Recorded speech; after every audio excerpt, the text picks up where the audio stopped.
하나님께서 오늘 우리에게 주신 말씀은 룻기 2장 1절에서 7절까지의 말씀. 나오미의 남편 엘리멜렉의 친족으로 유력한 자가 있으니 그의 이름은 보아스더라.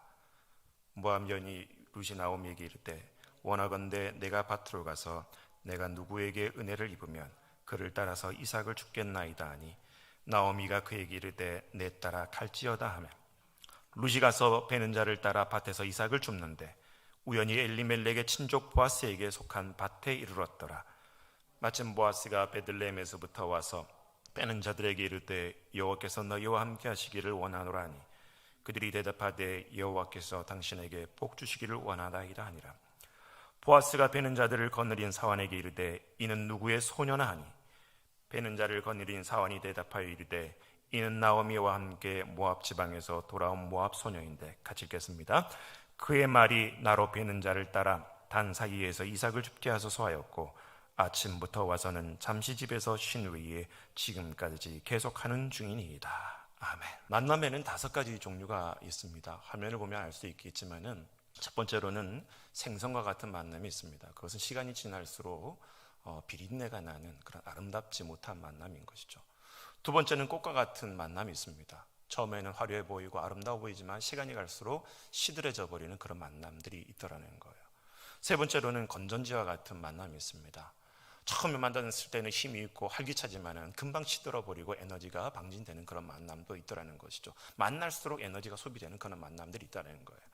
네 번째로는 지우개와 같은 만남들이 있습니다. 금방 잊혀지는 만남, 지우개로 글씨를 지우듯이 금방 잊혀지는 그런 만남들도 있다는 거예요. 그런데 인생에서 가장 아름다운 만남은 무엇이냐? 바로 손수건과 같은 만남이 좀 있습니다. 남들의 아픔을 닦아주고 남들의 아픔을 위로해 줄 수 있는 거룩한 만남이 있는데 그것이 손수건과 같은 만남이라는 거예요. 오늘 우리가 읽었던 이 성경의 본문에는 만남에 대한 얘기가 나오게 되어집니다. 제가 예전에 읽었던 송기론 목사님이 쓰셨던 그 가정사역연구소에서 나온 책을 읽다 보면 2가지의 만남이 나옵니다. 첫 번째가 뭐냐면 김영숙 씨라는 그 장애인 보육사 한 분하고 이관식 씨라는 지적장애인이 있는 분이 서로 이렇게 보살피고 또 돌봄을 받는 상황 속에서 사랑이 싹트게 돼가지고 결혼하게 되어집니다. 지적장애인이 있었던 이 이관식 씨는 그 김영숙 씨의 돌봄을 통해서 아름답게 신혼생활을 하다가 4달이 지났습니다. 그런데 이 장애인 보육사에 있었던 김영숙 씨가 다시 생계를 위해서 일자리를 찾아 나서게 되어집니다. 그러니까 자신의 남편이었던 이 이관식 씨를 어떻게 할 수가 없어서 집 문을 걸어 잠그고 지적장애인이었던 남편을 그냥 집에 머물게 하는 그런 생활을 할 수밖에 없었습니다. 그런데 문제는 오랫동안 장애인 시설에 있었던 이 이관식 씨는 자기 아내가 출근할 때에 그 집을 잠그고 가둬놓는 그 모습 속에서 자신이 마치 예전에 보육시설에 갇혀있는 듯한 그 강박관념으로 말미암아 어느 날 아침 문을 열고 멀리 가출을 하게 되어집니다. 길도 모르고 또 교통편도 이용할 줄 몰랐던 이관식 씨는 여기 충북에 있는 음성 IC 인터체인지까지 오게 되어집니다. 그리고 사람들의 도움에 의해서 행여병자로 발견이 되어져서 꽃동네 시설로 들어가게 되어지는데 집에 돌아와 보니까 자신의 남편이 어떤 것을 발견했던 이 김용숙 씨는 당장 회사를 그만두고 전단지를 뿌리고 자신의 남편의 그 신체의 특징을 일일이 뉴스라든가 모든 기사에 실어 보내게 되면서 123일 동안 남편을 찾게 되어집니다. 꽃동네 시설에 있었던 그 장애인 동료들이 가만히 보다 보니까 자기 옆에 있었던 이 이관식 씨의 얼굴이랑 너무 비슷하게 나오는 거예요. 그래서 이관식 씨를 데려다가 화면을 보여주면서 너 아니냐고 물어보니까 이때 자기를 찾고 있었던 그 김영숙 씨의 얼굴이 화면에 비치게 되는데 누나 너무 보고 싶어. 이 울부짖음을 동료들이 듣고 마침내 신고를 해서 123일 만에 그 김영숙 씨와 이관식 씨는 서로 재회를 하게 되고 상봉을 하게 되어집니다. 많은 사람들이 그 화면을 보면서 눈물을 흘리고 아픔과 연약감 속에서도 그 뜨거운 사랑의 만남을 동경할 수가 있었습니다. 그런데 또 다른 한 가지 만남을 그 책에서 설명하고 있는데 20대의 젊은 2 남녀가 양가 어른들을 다 모시고 약혼식을 했어요. 며칠이 지나가지고 자기 친구들과 함께 파티를 가게 되어지는데 그만 그 자리에 오랫동안 지인이었던 그 남자의 친구가 함께 동승을 하게 되어집니다. 파티에 가서 이런저런 동료들과 함께 술을 마시고 함께 한참 놀던 도중에 이 약혼 남자는 잠이 들게 되어지고 함께 동승했었던 또 다른 남자와 이 약혼녀는 그날 밤에 가지 말아야 될 불륜을 하게 되는 현장이 잡히게 되어집니다. 그래서 결국에는 이 사건 때문에 그 약혼 남자는 이 두 사람을 법원에다가 고소를 하게 되어지는데, 법원에서 결정이 뭐냐면 이 약혼의 파행에 대한 책임으로 두 남녀에게, 불륜 남녀에게 위자료를 물으라는 법원 판결이 내리게 됐어요. 제가 이 두 가지 만남을 얘기하는 것은, 어떤 만남은 아름답고 뜨거운 사랑의 만남이었지만 두 번째 만남은 잘못된 만남이었다는 것입니다. 성경을 봐도 마찬가지입니다. 수많은 만남들이 있지만 그 만남 속에 어떤 사람은 하나님의 은혜를 입은 만남이 있지만 잘못된 만남으로 그르치는 경우가 너무나 많이 있다는 거예요. 하나님 앞에 은혜로운 만남을 잘 가질 수 있는 저와 여러분이 되기를 주님의 이름으로 축복합니다. 오늘 우리가 읽었던 본문의 배경은, 우리가 지난주까지 룻기 1장을 통해서 베들레헴을 떠났었던 그 나오미의 가족들이 그 모압 지경에 다다라서 남편을 잃어버리고 두 아들을 잃어버린 다음에 결국에는 이 룻이라는 며느리를 데리고 베들레헴으로 돌아왔었던 그 나오미의 얘기로 마무리를 지어줬어요. 바로 그때 1장 22절에 나와 있는 것처럼 보리를 추수할 때가 돌아왔을 때라고 잘 설명해 주고 있습니다. 그런데 오늘 우리가 읽었던 이 룻기 2장의 본문은 보리를 추수할 때의 그 풍년의 모습과는 달리 나오미의 마음속에서는 여전히 마음속에 근심과 연약함이 있었다는 거예요. 베들레헴은 풍년이었지만 이 나오미가 무슨 고향으로 돌아와서는 생계를 해결할 수 있는 그런 능력이 없었던 것입니다. 남들은 다 아름답게 그리고 멋있게 풍성하게 추수할 것들을 거둬들이고 있지만 그들은 하루하루 끼니를 이어갈 것인가 고민하고 있었던 사람들이 바로 나오미와 룻이었다라는 거예요. 탕자도 아버지 집에 돌아왔어요. 그런데 그 돌아온 것을 끝나는 게 아니라는 거죠. 동네 사람들의 눈치를 보다 보니까 망나니와 같은 자신을 대하는 눈초리가 예사롭지가 않고, 그리고 자기의 형도 자기를 대하는 모습이 옛날 같지가 않고 왜 돌아왔냐는 식으로 핀잔을 주고 무시를 하고 있는 그 모습 속에서 어쩌면 내가 가출했다가 돌아왔지만, 아버지가 나를 따뜻하게 반겨줬지만 나머지 사람들이 나를 어떻게 대해줄 것인가, 이것이 늘 고민 속에 있었던 거예요. 과연 내가 아들의 그런 신분으로 아버지의 따뜻한 사랑 안에 계속 머물 수 있을 것인가, 아니면 아버지의 그 풍요로운 그런 재산과 그 삶을 나는 누릴 수 있을 것인가. 아무리 생각해봐도 자신의 그 연약함 속에 그 모든 것들이 자기 것으로 여겨지지 않는 그 돌아온 탕자의 갈등이 존재하고 있었던 것처럼, 베들레헴으로 돌아왔지만 남들과 같지 않은 자신의 그 비참한 모습, 초라한 모습 때문에 마음이 편치 않고 있었을 때에 그 모습을 지켜보고 있었던 며느리 룻이 그냥 이대로 있을 수는 없어서 결단을 내리게 되는 그 내용으로 오늘 우리가 읽었던 룻기 2장이 시작되어지는 것을 볼 수가 있는 것입니다. 본문 중에 룻기 2장 2절 말씀, 모압 여인 룻이 나오미에게 이르되 원하건대 내가 밭으로 가서 내가 누구에게 은혜를 입으면 그를 따라서 이삭을 죽겠나이다 하니 나오미가 그에게 이르되 내 따라 갈지어다 하매. 하나님께서 베들레헴으로 돌아왔던 이 나오미와 룻이라는 두 여인을 어떻게 회복시키느냐를 더 지나서 각자의 소견에 옳은 대로 행했던 이스라엘 백성들, 하나님을 놓쳐버리고 사명을 잃어버린 영적으로 무너졌던 이스라엘을 회복시키는 것과 연관되어져 있다는 거예요. 이 나오미의 가정뿐만 아니라 영적으로 무너졌던 이스라엘을 어떻게 회복시키는지를 보여주는 대목이 룻기 2장인데, 그 첫 번째 하나님의 그 장치가 뭐였냐면 바로 룻이라는 여인의 현숙함이었다는 거예요. 여러분, 우리 성경은 이 룻기가 사사기라는 책 뒤에 놓여져 있습니다. 그런데 유대인들이 갖고 있는 이스라엘 성경을 보다 보면 이 룻기가 잠언서 책 뒤에 놓여져 있다는 거예요. 잠언서 여러분 31장 제일 마지막 얘기가 뭘로 끝난지 아십니까? 잠언서 31장에는 현숙한 여인의 얘기로 끝나더라는 거죠. 그 얘기 뒤에 이 룻이라는 여인의 얘기가, 룻기가 등장했다는 것은 뭘 얘기하고 있는 것입니까? 성경에서 말하고 있는 현숙한 여인의 모델이 바로 룻이라는 거예요. 그래서 그 룻이 갖고 있었던 현숙함을 통해서 하나님께서 나오미와 이스라엘 백성들을 회복시키는 얘기가 오늘 펼쳐지고 있는 것이 우리가 읽었던 본문이라는 것이죠. 그 룻의 현숙함의 첫 번째 특징이 뭐냐면 바로 룻이 시어머니를 향한 그 효심이 극진했다는 거예요. 룻기 1장에는 시어머니가 며느리들에 대한 선대, 헤세드라고 얘기했죠. 그리고 또 반대로 이 며느리가 시어머니를 대하는 그 헤세드가 펼쳐지게 되어지면서 시종 1관 룻기 1장부터 4장까지는 바로 하나님의 은혜, 무한적인 자비와 사랑과 긍휼에 펼쳐지는 그 헤세드의 얘기가 이어지게 되는데, 2장에서도 마찬가지인 거예요. 고향으로 돌아왔던 그 시어머니 나오미가 어떻게 먹고 무엇을 마실까 입을까 염려하고 있었던 그 모습을 지켜보고 있었던 룻이 마음도 편치 않기 때문에 이 룻이 이제 결단을 내리게 되는데, 그것이 뭐냐면 자기가 이방 여인이고 그리고 이 땅에 베들레헴 사람들이 자기를 환영해 주지 않는 그런 상황을 뻔히 알면도 불구하고 길가에 떨어진 이삭을 줍기 위해서 룻이 출발하는 얘기가 오늘 우리가 읽었던 본문이라는 거예요. 레위기 19장 9절과 10절에 보다 보면 율법 가운데에 가난한 자를 배려하는 말씀의 내용이 나와 있습니다. 같이 읽어보겠습니다. 너희가 너희의 땅에서 곡식을 거둘 때에 너는 밭 모퉁이까지 다 거두지 말고 내 떨어진 이삭도 줍지 말며 내 포도원의 열매를 다 따지 말며 내 포도원에 떨어진 열매도 줍지 말고 가난한 사람과 거류민을 위하여 버려두라. 나는 너희의 하나님 여호와이니라.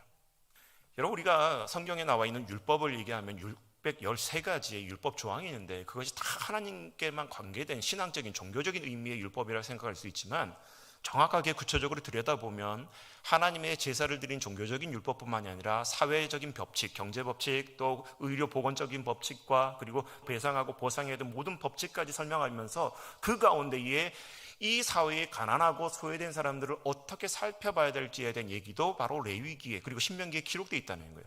즉 이삭을 딸 때에 그냥 땅에 떨어져 있는 이삭은 줍지 말라는 거예요. 그리고 일부러 모퉁이에 있는 그 이삭은 남겨두라는 거예요. 왜?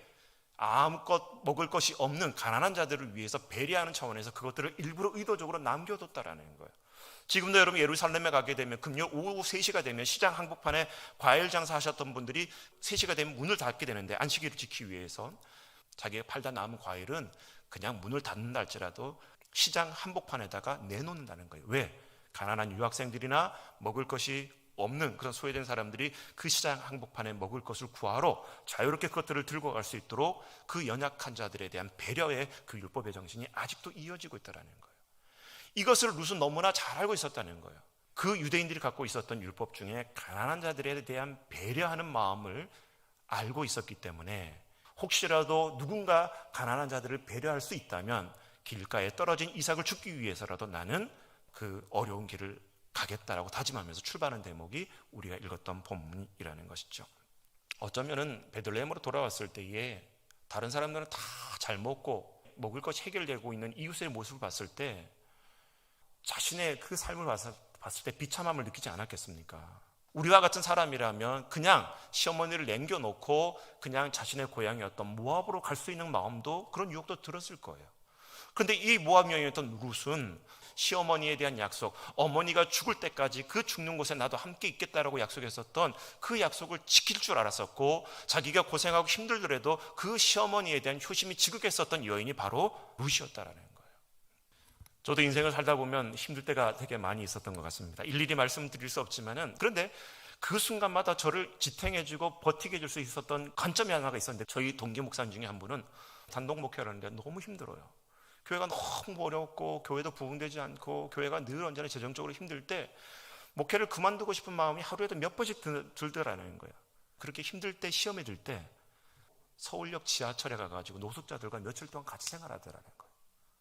그리고 그들을 보면서 내가 살아있는 목적, 내가 존재해야 될 목적이 이렇게 사회의 밑바닥에 있는 이 비참한 인생들을 돌보고 섬길 수 있는 역할이 나에게도 있음을 깨닫고 그가 목회에 에너지를 얻는다라는 거예요. 지금은 시간이 많이 지났지만은 옛날 한국신학대학 총장이었던 김정준 박사님이라는 분이 계셨습니다. 이분은 우리나라 구약학계의 권위자였는데, 이분이 옛날에, 지금이야 뭐 그런 경우는 없지만 폐병이 걸려서 마산 요양소에서 진단을 받기를 앞으로 20일밖에 살지 못합니다라는 진단을 받아요. 20일 동안 내가 남아있는 인생을 어떻게 살까 고민하다가 20일밖에 살지 못할 바에는 뭔가 유익하고 의미 있는 일을 하자. 그래서 옆에 있는 폐병 환자들의 그 피를 닦아주고 그들을 씻겨주고 그 섬기게 되어집니다. 어차피 20일밖에 내가 못 살 바에야 그 일을 하게 된 거예요. 근데 여러분, 20일이 지났는데도 20일 전보다 자신의 몸이 더 건강해지기 시작하더라는 거예요. 50일이 지납니다. 100일이 지납니다.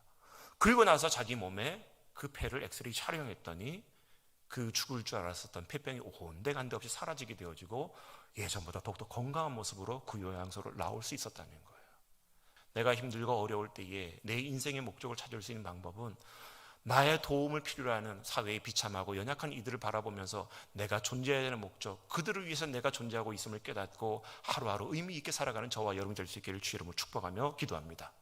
두 번째로 룻의 현숙함은 무엇이었냐면 룻의 성실함이 있었다는 것. 여러분, 우리가 읽지는 않았지만 7절의 말씀을 보다 보면 룻을 발견했었던 그 보아스의 밭을 관리하고 있었던 종이 룻에 대해서 설명할 때 이른 아침부터 계속해서 나와서 일하고 있다라고 보아스에게 설명을 해요. 그 먹고 사는 문제가 힘들다고 해서 그냥 주저앉는 게 아니었다는 것이죠. 자기가 할 수 있는 최선의 일을 찾아서 바깥으로 나갔던 거예요. 우리가 시편 78편 70절과 71절에 보다 보면 다윗이 하나님 앞에 부름을 받았을 때에 그 양들의 우리 안에 있었을 때에 부름을 받았다고 기록되어져 있어요. 마찬가지입니다. 모세도 하나님 앞에 부름을 받았을 때가 언제입니까? 미디안 광야에서 40년 동안 양들을 치면서 그 호렙산 떨기나무 불꽃 앞에 양들을 치고 있었던 그 순간에 하나님 앞에 부름을 받았던 거예요. 엘리야의 제자였던 엘리사도 마찬가지였습니다. 그가 맡고 있었던 12결의의 그 소를 이끌고 있었을 때에 그 열심을 가지고 농사짓는 일을 최선을 다하고 있었을 때에 엘리사가 부름을 받았다라는 거예요. 한결같이 하나님 앞에 부름을 받은 사람들은 자기가 할 수 있는 그 작은 일을 할지라도 최선을 다하는 공통점이 있더라는 거예요. 마태복음 25장의 말씀을 보다 보면 이런 얘기가 나옵니다. 양과 염소를 구분할 때에 작은 소자에게 한 것이 나에게 한 것이라고 얘기하시게 되면서 그 양과 염소를 구분한다는 거예요. 아무리 작은 일이라 할지라도 그것을 어떻게 대하느냐, 그 태도를 보고 하나님께서 양과 염소를 구분하더라는 거죠. 어떤 교회를 가다 보면 어떤 구역장님은 참 은혜롭게 그 구역을 부흥시키고 관리를 잘해서 배가 성장시키고 많은 열매가 있는 그런 구역을 만드는 구역장들이 있어요. 근데 이상하게 많이 붙여줬음에도 불구하고 연말이 되면 절반 이상을 떨어뜨려버리는, 아주 떨어버리는 은사가 있는 구역장님들이 더러 있더라는 거예요.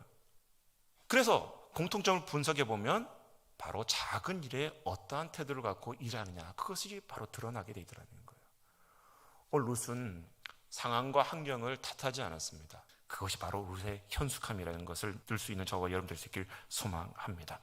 세 번째 룻의 현숙함의 특징이 뭐냐면 바로 겸손함에 있었다는 거예요. 2절 말씀에 보다 보면 내가 누구에게 은혜를 입으면 그를 따라서 이삭을 죽겠나이다. 여러분, 이삭을 죽겠다고 의지가 있다고 해가지고 그 이삭을 죽는 게 아니다라는 거죠. 어쩌면 각자의 소견에 옳은 대로 행했던 시대이기 때문에 이 베들레헴에 살고 있었던 이스라엘 백성들이 율법을 안 지켜버리면 그만이라는 거예요. 가난한 자에 대한 배려나 소외된 자에 대한 그런 이해가 없어져 버리고 그냥 자기들이 먹고 살고 각자의 소견에 옳은 대로 행했던 시대라면 아마 이삭을 죽기 위해 길거리에 나갔었던 이 룻조차도 그 이삭을 죽는 것이 어려울 수 있다는 겁니다. 그리고 어찌 보면 베들레헴의 그 가난한 자들, 소외된 자들이 이 모압 여인 룻을 봤을 때 이 이삭을 줍는 것이 달가워 않아서 이 룻을 멀리할 수 있고 경계를 할 수 있는 그런 상황이 벌어질 수도 있다는 거예요. 그럼에도 불구하고 이 룻이 고백했던 내용을 보다 보면 내 노력과 내 의지에서 이삭을 죽겠다고 표현한 것이 아니라 누구에게 은혜를 입으면이라고 다가갔다는 거예요. 오늘 룻은 그 이삭을 주러 갈 때가 내가 죽겠다고 표현하는 것이 아니라 누구에게 은혜를 입으면 이삭을 죽겠나이다 고백했던 것처럼 저와 여러분들이 이 세상을 살아갈 때 내 힘과 내 노력이 아닌 하나님의 은혜로만 살아갈 수 있음을 고백할 수 있는 저와 여러분들 수 있길 주의 이름으로 축복합니다.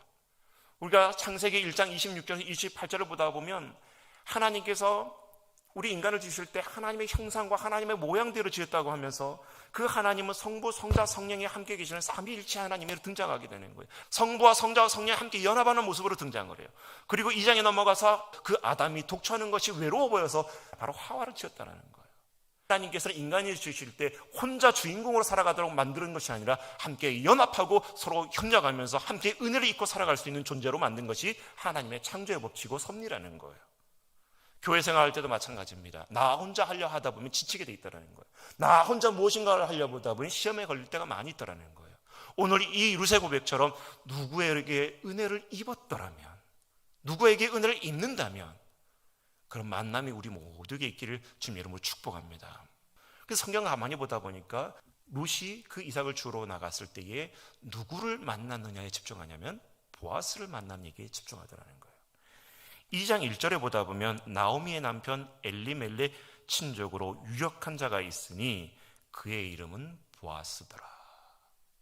나오미의 남편 엘리멜렉의 친족, 그리고 그가 유력한 자라고 표현하게 되어지면서 성경은 이 룻이 그 먹고 사는 문제를 해결하는 것에 초점을 맞추는 것이 아니라 이 룻기 2장의 의도는 바로 룻이 이삭을 주러 나갔지만 결국에는 보아스를 만나는 얘기로 집중하고 있다는 거예요.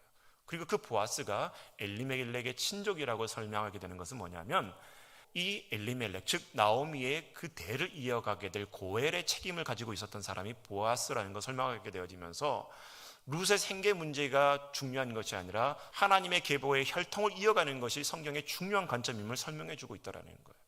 우리가 마태복음을 보다 보면 여러분 예수님의 족보 얘기가 시작하게 되어집니다. 그것은 바로 그 족보를 통해서 하나님의 구원의 역사가 펼쳐지고 있기 때문에 그 족보가 중요한 것처럼 오늘 이 보아스가 등장하게 되고 보아스를 설명할 때 엘리멜렉의 친족이라고 표현했던 그 이유는 뭐냐면 룻과 나오미의 단순한 생계 문제를 해결하는 사람이 보아스가 아니라 이 끊어졌던 엘리멜렉과 나오미의 가정에 그 대를 이어가야 될, 그리고 하나님의 계보를 이어가게 될 그 책임이 보아스에게 있다라고 설명해주고 있는 장치가 우리가 읽었던 장치라는 거예요.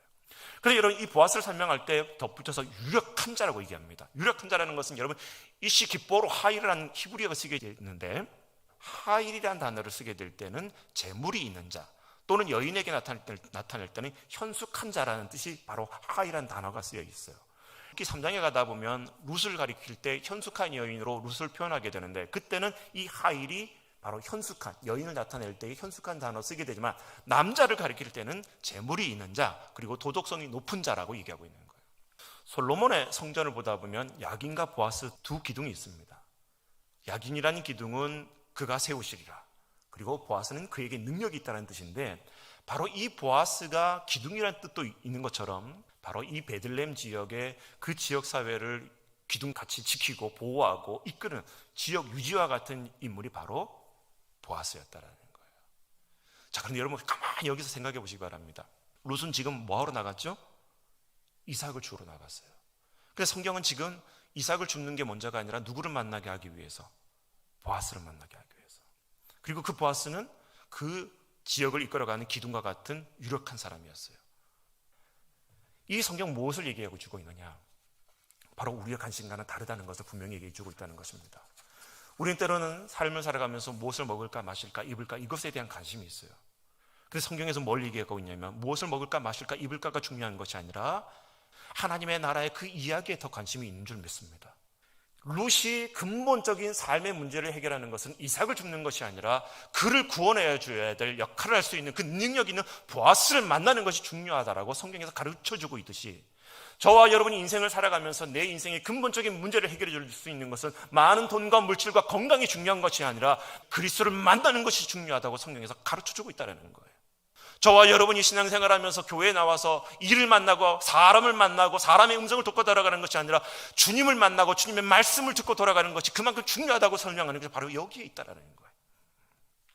룻이 오늘 이 보아스를 만나게 되는 그 과정을 가만히 보다 보면 놀랍습니다.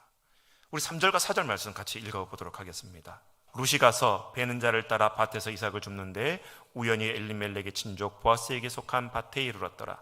마침 보아스가 베들레헴에서부터 와서 베는 자들에게 이르되 여호와께서 너희와 함께 하시기를 원하노라 하니 그들이 대답하되 여호와께서 당신에게 복 주시기를 원하나이다 하니라. 아멘. 오늘 말씀을 보다 보면 룻이 이삭을 주러 나가서 우연히 사람들을 쫓아다니다가 우연히 다다랐던 것이 보아스의 밭이라고 그랬어요. 그런데 이 대목은 어떻게 보면 그 보아스라는 사람이 갖고 있었던 밭에 이 룻이 이삭을 주우러 거기까지 갔다라고 해석할 수가 있습니다. 그런데 마침 보아스가 베들레헴에서부터 왔더라. 이 성경은 이 룻이 이삭을 주우러 간 것도 시작을 해서 그리고 마침내 이 보아스를 만나게 되는 모든 과정 속에서는 하나님의 필연적인 섭리가 작용하고 있음을 설명해 주고 있다는 거예요. 우리가 인생을 살다 보면 수많은 사람을 만나게 되어집니다. 근데 이 사람을 우연히 만났다고 생각하면 그 옆에 존재에 대해서 별로 성실하게 대할 수가 없어요. 그런데 내 옆에 있는 사람이 하나님께서 나에게 붙여진 필연적인 만남의 존재라면 그들을 달리 대할 수가 있다는 거예요. 오늘 하나님께서는 이 룻과 보아스의 만남을 통해서 뭘 회복시키려고 했습니까? 바로 이스라엘의 왕이 없어서 각자의 소견에 옳은 대로 행했던 그 시대를 해결하기 위해서 모압 출신이었던 여인이 그 시어머니 나오미를 만나게 되어지고 그 시어머니 나오미를 따라서 그 어머니의 고향 베들레헴으로 돌아오게 되어집니다. 그리고 먹고 사는 문제를 해결하기 위해서 룻이 이삭을 죽겠다고 나갔던 거예요. 그런데 그 상황에 바로 하나님께서는 보아스를 만나게 하시고 이 룻과 보아스를 통해서 바로 오벳이 태어나게 되어지고 그 오벳을 통해서 이새가 태어나게 되고 바로 이새를 통해서 다윗이 태어나게 되는 하나님의 계보가 이 두 사람의 만남을 통해서 이어진다는 거예요. 단순한 인간의 우연으로 시작했던 그 사건이 하나님의 필연적인 그 마침내의 사건을 통해서 하나님의 거룩한 역사가 일어나게 되듯이, 저와 여러분들이 만나고 내 옆에 있는 동역자를 만나게 된 것은 단순한 우연한 만남이 아니라 하나님의 필연임을 깨닫게 되어지고, 그 만남 가운데 최선을 다하고 하나님의 이야기를 펼쳐나가는 일생이 될 수 있기를 주의 이름으로 축복하며 기도합니다. 마지막으로 이제 말씀을 한 가지 더 얘기하고자 합니다. 19세기 후반입니다. 인도의 선교사의 아들로 태어났던 로버트 와일더라는 선교사가 있었는데, 이 선교사는 어렸을 때부터 몸이 병약했고 대인 기피증이 있었던 그런 연약했던 선교사였어요. 근데 이 로버트 와일더가 성령 체험하고 나서 1886년부터 1887년까지 미국의 제2의 부흥운동이 일어나게 되어졌을 때에 이 로버트 와일더는 전국에 있는 미국 대학교 167개 대학을 다니게 되어지면서 대학생 선교 자원운동을 만들었던 창시자가 바로 이 로버트 와일더였습니다. 1886년부터 1887년까지 그 2년 동안 전국 대학을 다니고 있었을 때에 그 맥코믹 신학교에 다니고 있었던 사무엘 마펫이 2년도 채 되지 않아서 1890년에 배를 타고 조선에 들어오게 되어집니다. 그리고 이 사무엘 마펫이 조선에 들어와서 현재 장로의 신학대학교 전신이었던 평양신학교를 창립하게 되어집니다. 초대 학장이 되어집니다. 그리고 그곳에서 길손주라는 청년을 만나게 되어지고, 그 길손주 전도사를, 그 목사 안수를 1907년에 주게 되어집니다. 그리고 이 길손주 목사가 목회하고 있었던 평양 잔대영교회에서 바로 한경직 목사가 나오게 되어집니다. 6.25 한국전쟁 때의 이 한경직 목사님은 로버트 피어스라는 종군 기자를 만나게 되어집니다. 이 한경직 목사님은 종군 기자였던 로버트 피어스에게 얘기합니다. 이 한국전쟁의 참사를 알리게 해달라고. 그래서 이 로버트 피어스가 바로 한경직 목사님의 권면을 통해서 만들었던 단체가 바로 오늘 전 세계에 4만 5천 명의 직원을 두고 있는 월드비전이라는 구호단체가 만들어지게 되어지는 것입니다. 로버트 와일더라는 그 선교사 130년 전에 시작해서 오늘의 월드비전에 이르기까지 그 한 단계 한 단계의 모습을 보다 보면 영적인 도미노 과정이 있었다는 거예요. 저 여러분의 한순간의 삶의 그 작용이 오늘에 끝나는 것이 아니라 시간이 흘러서 이런 엄청난 영적인 도미노 현상을 일으킬 수 있다는 것을 깨닫게 되어지게 되고, 이 룻과 보아스의 만남이 거룩한 도미노 현상을 일으켜서 그 다윗이 태어나게 될 뿐만 아니라 그 계보를 통해서 예수 그리스도가 이 땅의 메시아로 태어날 수 있었던 영적인 도미노가 일어났던 것처럼, 오늘 저와 여러분 삶을 살면서 그런 거룩한 만남의 복이 있어지기를 주의 이름으로 축복하며 기도합니다. 교회에 와서 여러분 다른 것을 만나고 돌아가는 것이 아니라 우리의 삶의 진정한 영적인 보아스였던 그리스도를 만날 수 있는 은혜가 있기를 주의 이름으로 축복하며 기도합니다. 오늘 룻의 인생의 근본적인 문제를 해결할 수 있었던 것은 바로 그의 삶을 구원해줄 보아스를 만났을 때에 그 인생의 모든 매듭이 풀려질 수 있었던 것처럼, 우리가 신앙생활하는 처음과 끝의 목적은 무엇입니까? 바로 그리스도를 만난다는 거예요. 이 시대를 살아가고 있는 룻과 같은 인생인 저와 여러분들에게 바로 구원해줄 수 있는 영적인 보아스 그리스도인 줄 믿습니다. 이런 마음 갖고 우리 함께 같이 찬양하며 나가도록 하겠습니다. 왜 나만 겪는 고난이냐고 불평하지 마세요. 고난의 뒤편에 있는 주님이 주실 축복 미리 보면서 감사하세요. 너무 견디기 힘든 지금 이 순간에도 주님이 일하고 계시잖아요. 남들은 지쳐 앉아 있을지라도 당신만이 일어서세요. 같이 고백합니다. 힘을 내세요. 힘을 내세요. 힘을 내세요. 주님이 손잡고 계시잖아요. 주님이 나와 함께하길 믿는다면 어떤 역경도 이길 수 있잖아요. 왜 이런 슬픔이, 왜 이런 슬픔 찾아왔는지 원망하지 마세요. 당신이 잃은 것보다 주님께 받은 은혜 더욱 많음에 감사하세요. 너무 견디기 힘들지만, 너무 견디기 힘든 지금 이 순간에도 주님이 일하고 계시잖아요. 남들은 지쳐 앉아 있을지라도 당신만이 일어서세요. 다 같이 힘을 내세요. 힘을 내세요. 힘을 내세요. 주님이 손잡고 계시잖아요. 주님이 나와 함께함을 믿는다면 어떤 고난도 견딜 수 있잖아요. 다 같이 힘을 내세요. 힘을 내세요. 힘을 내세요. 주님이 손잡고 계시잖아요. 주님이 나와 함께 하시면, 주님이 나와 함께함을 믿는다면 어떤 고난도 이길 수 있. 우리 마지막으로 오른손을 가슴에 대고 힘을 내세요.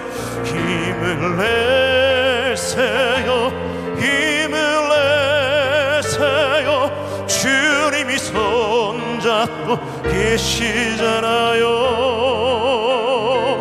주님이 나와 함께함을 믿는다면 어떤 고난도 견딜 수 있잖아요.